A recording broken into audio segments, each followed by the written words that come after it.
नमस्कार everyone, welcome to my YouTube channel सीधे ground से। फिलहाल दोस्तों पूरे क्रिकेट वर्ल्ड में सोशल मीडिया पर दो ही सवाल सबसे ज़्यादा चल रहे हैं। पहला, शामी का सिलेक्शन क्यों नहीं हो रहा है। दूसरा, हर्षित राणा का सिलेक्शन बार बार क्यों हो रहा है, इसका कारण क्या है। इसी पर बेस्ड आपको हजारों मीम्स और जोक्स अक्रॉस द जितने भी सोशल मीडिया प्लेटफॉर्म हैं उस पर डेली बेसिस पर ज़रूर देखने मिल रहे होंगे। मैंने भी कई सारे सारे शॉर्ट्स बनाए हैं, उसका जो लिंक है वो डिस्क्रिप्शन में प्रोवाइड कर दूंगा आपको। लेकिन मजाक अपनी जगह है। आइए चलते हैं असली मुद्दे की तरफ कि ऐसे सिलेक्शन के थ्रू सिलेक्टर्स एक्चुअली जताना क्या चाहते हैं, वो कैसी टीम चाहते हैं इंडिया के फ्यूचर के लिए। ये यहाँ पर शामी और आगरकर खुल के क्यों नहीं बता रहे हैं कि इनके बीच में डिफरेंस क्या है। ये खुल के क्यों नहीं बता रहे कि इनके बीच में चल क्या रहा है। बिकॉज आए दिन जो ये बातें कर देते हैं आके सोशल मतलब प्रेस कॉन्फ्रेंस में, उसके कारण ना सिर्फ यही कंफ्यूज हो रहे हैं, सारा का सारा क्रिकेट वर्ल्ड और जितने इंडियन फैंस हैं वो भी काफ़ी कंफ्यूज हो चुके हैं इनके बातों को लेकर। यहाँ पर सिलेक्टर्स ये क्यों नहीं बता रहे डायरेक्टली कि वेदर दे वांट टू सी विराट और कोहली 2027 वर्ल्ड कप में या नहीं। बिकॉज अगर ये बता देंगे तो थोड़ा फैंस के मन में भी क्लैरिटी आएगी। ये दोनों जो महान खिलाड़ी हैं इनके मन में भी क्लैरिटी आएगी। यहाँ पर यही सारे क्वेश्चंस की वजह से काफ़ी सवाल रेज हो रहे हैं कोच पर भी हमारे, और हमारे जो सिलेक्टर है अजीत आगरकर पर भी। मानते हैं कि हर किसी को यहाँ पर खुश करना पॉसिबल नहीं है। बिकॉज हमेशा सिलेक्शंस को लेके सवाल उठते रहेंगे। बट यहाँ पर ये भी देखना होगा कि ये जो सिलेक्शन कर रहे हैं उसके ऊपर जितने सारे जो फैक्चुअल बेसिस पर कर रहे हैं, परफॉर्मेंस बेस पर कर रहे हैं, या फिर खाली कुछ पर्सनल अटैचमेंट तो नहीं है इनका, या फिर जो फेवरेटिज्म जैसा हम बोलते हैं उसके बेसिस पर सिलेक्शन तो नहीं किए जा रहे हैं। बिकॉज अगर हम यही चाह रहे हैं कि ये जो सिलेक्शन हो रहा है, ये अपकमिंग जो दो बड़े वर्ल्ड कप आ रहे हैं 2026 में T20 वर्ल्ड कप, 2027 में आने वाला है हमारा ODI वर्ल्ड कप, सारे फैंस की तो चाहत यही है। सारे लोग भी यही सोच रहे हैं कि अभी से जो सिलेक्शन हो रहे हैं ये प्लान, हम ये रोड बना रहे हैं आगे के इन वर्ल्ड कप्स के लिए। तो क्या इन ये जो प्लान है, ये जो हम रोड क्रिएट कर रहे हैं उसमें हर्षित राणा की जगह बनती है, किस बेसिस पर बनती है, यही पूरा डिस्कशन हम पूरे इस सेशन में करने वाले हैं। अगर बात हो रही है शामी और हर्षित राणा की, तो क्यों ना हम अपने डिस्कशन की शुरुआत इंडिया के फास्ट बॉलर्स को लेकर करें। बिकॉज इंडिया का जो फास्ट बॉलर का फ्यूचर है वो भी काफ़ी ज़्यादा अच्छा दिख नहीं रहा है। हमारे पास स्पीड तो दिख रही है लेकिन स्टेबिलिटी बिल्कुल मिसिंग है। जैसा कि आप देख सकते हैं, उमरान मलिक आए, 157 डाला, बट अब गायब हो गए। मयंक यादव इंजरी ने इनको ले लिया। उमेश यादव ये कभी भी रिटायरमेंट ले सकते हैं। बात करें आवेश और प्रसिद्ध की, तो इनका जो कंसिस्टेंसी नहीं है इनके परफॉर्मेंस में। यहाँ पर आप देख रहे होंगे शैनी, तो बहुत लोग शायद से इनका नाम भी भूल गए होंगे। तो यही क्वेश्चन रेस करता है कि ऐसे प्लेयर्स हमारे पास पहले ही फास्ट बॉलर्स की कमी है, तो ऐसे में इंडिया के जो सिलेक्टर्स हैं वो जो मेन फ्रंट लाइन बॉलर्स हैं उनको क्यों इग्नोर कर रहे हैं। इसी बीच अगर बात करें हम जसप्रीत बुमराह की, तो आपने देखा होगा कि कैसे ये रिसेंटली 2 मैचेस से खेलते हैं वेस्ट इंडीज़ के टेस्ट मैच के खिलाफ, बट ऑस्ट्रेलिया जैसी बड़ी टीम के खिलाफ इन्हें नहीं लिया जाता है। यहाँ पे इसलिए देख सकते हो आप कि ये जो ऐसे टाइप के सिलेक्शंस हैं, ये कहीं एक बहुत बड़ी स्ट्रेटजी है या फिर इंडिया के लिए बहुत बड़ा ब्लंडर भी हो सकता है। तो अगर ऐसा हमेशा करते रहें, क्योंकि अगर वेस्ट इंडीज़ के खिलाफ खेल रहे हो, ऑस्ट्रेलिया के खिलाफ नहीं खेल रहे हो, तो इसका कारण क्या है। तो बता दो, एक कारण हो सकता है कि इनके फिटनेस को ध्यान में रखते हुए ये फैसला लिया गया होगा। दूसरा, इंडिया ज़्यादा से ज़्यादा टेस्ट मैच में पॉइंट्स कलेक्ट करने के पीछे ज़्यादा फोकस कर रहा होगा अभी। तो जैसा हमने देखा था कि इनके फिटनेस के चलते ही इन्होंने इंग्लैंड का जो पूरा का पूरा टेस्ट मैच था वो भी नहीं खेला था, जिसके चलते सारा का सारा ज़्यादा ज़्यादा जिम्मेदारी जो थी वो हमने देखा सिराज के ऊपर आ गई थी। उन्होंने और वो जिम्मेदारी काफ़ी अच्छे से इम्प्लीमेंट भी किया।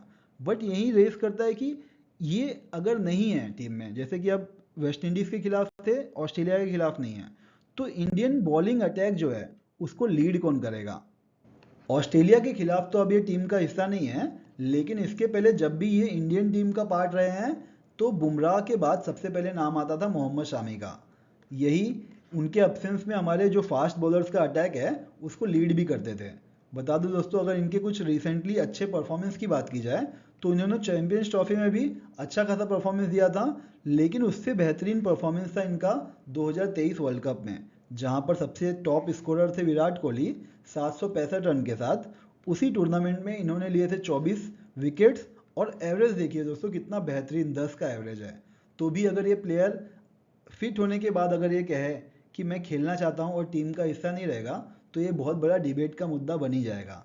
और ये ऑलरेडी हम देख भी सकते हैं पूरे सोशल मीडिया पर, पूरे न्यूज़ में भी, कि क्यों डिबेट बन रहा है। इसके दो कारण है अगर आप पूछेंगे तो। सबसे पहला है मिसकम्युनिकेशन, कुछ तो कुछ चल रहा है आगरकर और शामी के बीच में, तभी ये इतना बड़ा मुद्दा बनते जा रहा है डेली बेसिस पर। बिकॉज एक जगह आगरकर कहते हैं कि इनके मुताबिक मोहम्मद शामी फिट ही नहीं है। मतलब सोच लीजिए, इनके पास तो अपडेट होगा ना पूरा का पूरा सारे प्लेयर्स का, कौन फिट है कौन नहीं है। तो ये बोल रहे हैं कि फिट नहीं है, इसके कारण हम उनका सिलेक्शन नहीं हो पा रहा है। दूसरी जगह शामी बोल रहे हैं अगर मैं फिट नहीं होता तो रणजी ट्रॉफी खेलता कैसे। ये भी बात सही है कि अगर ये फिटनेस वहाँ पर टेस्ट मैच खेल सकते हैं कई दिनों के, तो 50 ओवर क्यों नहीं खेल सकते। ये खुद आकर ये बात कह रहे हैं। तो इनसे पूछा गया कि आप फिट हो कि नहीं हो, आपने कुछ बातें हुई हैं, तो इनका भी यही था कि मैं खुद यहाँ पर नहीं बैठा हूँ अपने फिटनेस के रिगार्डिंग कुछ डेटा देने के लिए। मेरा वो काम नहीं है, मेरा काम है खेलना, आना और अच्छा परफॉर्म करना यहाँ पर। इसलिए आगरकर को ध्यान देना होगा कि कैसा परफॉर्म कर रहे हैं। बिकॉज इन्होंने तो कह भी दिया है कि इस पूरे सीज़न में शामी पर काफ़ी ज़्यादा नज़र रहने वाली है। बता दूं दोस्तों, नज़र रहने वाली इसलिए शामी ने पहले मैच में अच्छा परफॉर्म भी किया उत्तराखंड के खिलाफ, और 7 विकेट भी ले लिए हैं। लेट्स सी अब आगरकर इसको कैसे टैकल करते हैं। अगर इन दोनों के बीच में सच में कुछ बहुत बड़ा डिफरेंस होगा, तब तो समझ लीजिए इनको इग्नोर जानबूझ के कर रहे हैं। बट ऐसे परफॉर्मेंस के बाद भी अगर शामी टीम में नहीं आते हैं, तो समझ लीजिए कुछ ना कुछ सिलेक्टर्स के साइड से ही बड़ी गलती कर रहे हैं। जी, यही दिखाता है कि हमारे इंडियन टीम का जो फास्ट बॉलर्स का फ्यूचर है, ये भी एक खतरे में डालते चले जा रहे हैं। अगर यहाँ पर किसी को ये डाउट है कि ऑस्ट्रेलिया के खिलाफ पास्ट में इन्होंने अच्छा परफॉर्मेंस ना दिया हो, इसलिए ये टीम का हिस्सा नहीं है, तो बता दूं दोस्तों, ये उन इंडियन बॉलर्स की लिस्ट है जिन्होंने ऑस्ट्रेलिया के खिलाफ ओडीआई में सबसे ज़्यादा विकेट्स लिए हैं। तो पहला नाम आप देख सकते हैं कपिल देव का है, दूसरा ही नाम है मोहम्मद शामी का 42 विकेट्स के साथ में। इसका मतलब यही होता है कि जितने भी एग्जिस्टिंग प्लेयर है जिन्होंने अभी रिटायरमेंट नहीं लिया, उस लिस्ट में मोहम्मद शामी टॉप पर हैं। दूसरा नाम है रविंद्र जडेजा का। आप इस लिस्ट में देखिए अजीत आगरकर का भी नाम देख सकते हैं। अब आयरनी ये है कि जडेजा और शामी दोनों ही जो इंडिया की टीम गई है उसका हिस्सा नहीं है। बट यहाँ पर जडेजा के केस में एक चीज़ नोटिस करने वाली है कि ऑलरेडी वहाँ पर अक्षर पटेल और कुलदीप यादव को लेफ्ट आर्म स्पिनर के रूप में भेजा गया है। इसलिए हो सकता है कि इन्हें चांस ना दिया गया हो। बिकॉज वैसे भी ऑस्ट्रेलिया में फास्ट बॉलर्स को ज़्यादा सपोर्ट मिलता है। अब जब फास्ट बॉलर्स को सपोर्ट मिलता है तो शामी क्यों नहीं गए।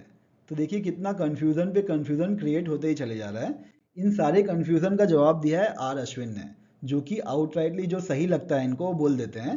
और इन्होंने जो बात कही है वो कहीं ना कहीं थोड़ी सच भी है। बिकॉज अगर डायरेक्टली शामी और अगरकर एक दूसरे से बात कर रहे होते हैं फ़ोन पे कि हाँ भाई मैं फिट हूँ, खेल सकता हूँ, तो ये प्रेस में इतनी सारी बातें होती ही नहीं।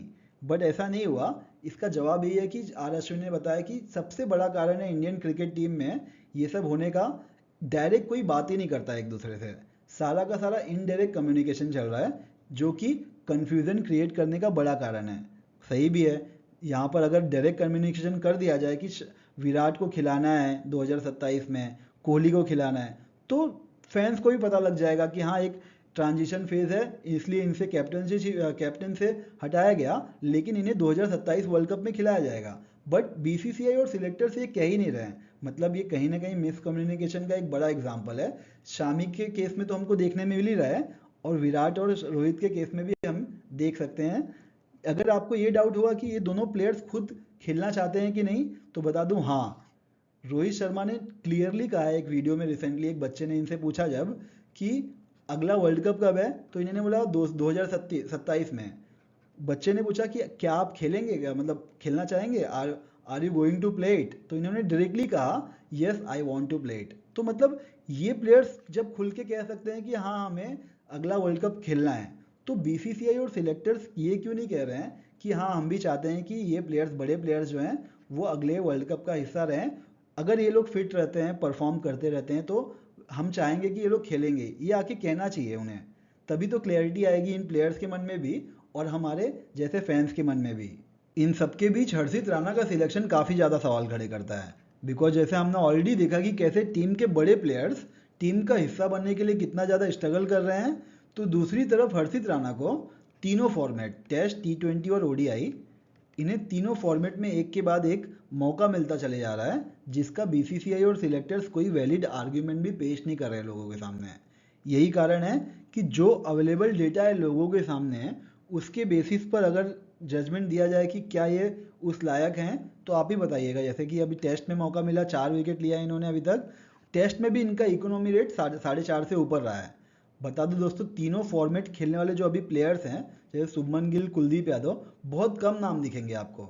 रोहित शर्मा और विराट कोहली ने ऑलरेडी रिटायरमेंट ले लिया है T20 और वनडे से। ऐसे बहुत से प्लेयर्स हैं। सिराज जैसे प्लेयर्स को भी हमने अभी रिसेंटली एशिया कप में नहीं देखा, बट हर्षित राणा का नाम हर जगह दिख रहा है।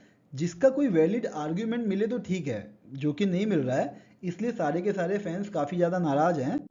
एक्सपर्ट्स भी काफ़ी नाराज़ हैं।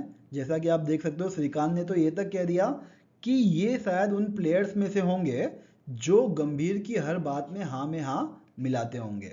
जो बात गंभीर को काफ़ी बुरी लगी, इसलिए उन्होंने तुरंत आके ये कमेंट दिया है कि ऐसे 23 साल के किसी प्लेयर को खाली व्यूज़ के लिए सोशल मीडिया पर टारगेट करना सही नहीं होगा। जिसका जवाब भी काफ़ी सारे फैंस ने दे दिया है गंभीर को। वो कह रहे हैं कि फैंस तो उन लोगों को भी सपोर्ट करते हैं जो 14 से 15 साल के हैं। शायद से यहाँ पर वो वैभव सूर्यवंशी को का जिक्र कर रहे होंगे। अगर वो प्लेयर परफॉर्म करता है तो प्लेयर का उम्र यहाँ पर इम्पोर्टेंट नहीं है। यहाँ पर अगर इंटरनेशनल लेवल पर किसी को टीम इंडिया की तरफ से खेलने का मौका मिल रहा है, तो वो परफॉर्मेंस के बेसिस पर होना चाहिए। यहाँ पर कोई इमोशनल टच नहीं होना चाहिए।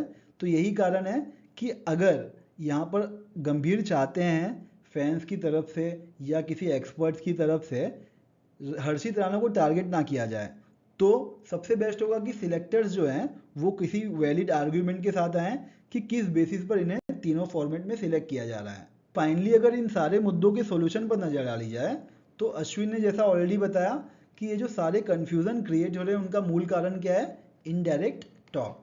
तो सबसे बेस्ट यही होगा कि ये जो इनडायरेक्टली बातें हो रही हैं, उनको तुरंत फुल स्टॉप लगाया जाए उस पर। अश्विन ने जैसा बताया उसी के बेसिस पर शामी और आगरकर को एक दूसरे के सामने आकर बात करनी चाहिए। ऐसा ना हो कि आगरकर कुछ बोल रहे हैं, शामी कुछ बोल रहे हैं। इसको सुलझाने का एक ही तरीका है कि आपस में लोग आमने सामने आकर बैठें, जो भी मिसकम्युनिकेशन है उसको सुलझाएं। आगरकर को भी यहाँ पे बात करने में हिचकिचाहट शो नहीं करनी चाहिए, बिकॉज शामी कोई छोटे मोटे क्लब के प्लेयर तो है नहीं कि आगरकर छोटे हो जाएंगे। तो आगे आके बात कर सकते हैं, बिकॉज ये बहुत सारे मैच विनिंग परफॉर्मेंस दिए हैं इन्होंने इंडियन टीम के लिए। तो आगे आके दोनों अगर बात करेंगे उतना अच्छा होगा। हर्षित राणा को लेकर सिलेक्टर्स को पक्का बताना होगा कि इनको किस बेसिस पर तीनों फॉर्मेट में चांस मिल रहा है, और दूसरे बहुत सारे प्लेयर्स हैं उनको नहीं मिल रहा है। बिकॉज तीनों फॉर्मेट में चांस मिलना मतलब यही इंडिकेट करता है कि ये काफ़ी ज़्यादा एक्स्ट्रा ऑर्डिनरी है as compare to other players. तो सिलेक्टर्स को ये भी कन्फ्यूज़न क्रिएट करने के लिए, हटाने के लिए, क्रिएट तो काफ़ी ज़्यादा हो ही चुकी है, ये बताना होगा कि कौन सा डेटा इनके पास है जो लोगों के पास नहीं है। इसके अलावा अगर विराट और रोहित को लेकर भी अगर थोड़ी क्लैरिफिकेशन दे पाएंगे जो भी कमेटी है बीसीसीआई की सिलेक्शन कमेटी, तो काफ़ी ज़्यादा अच्छा होगा फैंस पॉइंट ऑफ व्यू से भी। बिकॉज रोहित तो ऑलरेडी बोल चुके हैं कि उन्हें खेलना है। तो अब यहाँ पर बीसीसीआई क्या चाहती है वो हम सब भी जानना चाहते हैं। जाते जाते चैनल को सपोर्ट जरूर करिएगा, बिकॉज आपका यह सपोर्ट काफ़ी ज़्यादा हिम्मत प्रोवाइड करता है। मिलते हैं दोस्तों जल्दी दूसरे टॉपिक के साथ। जय हिंद।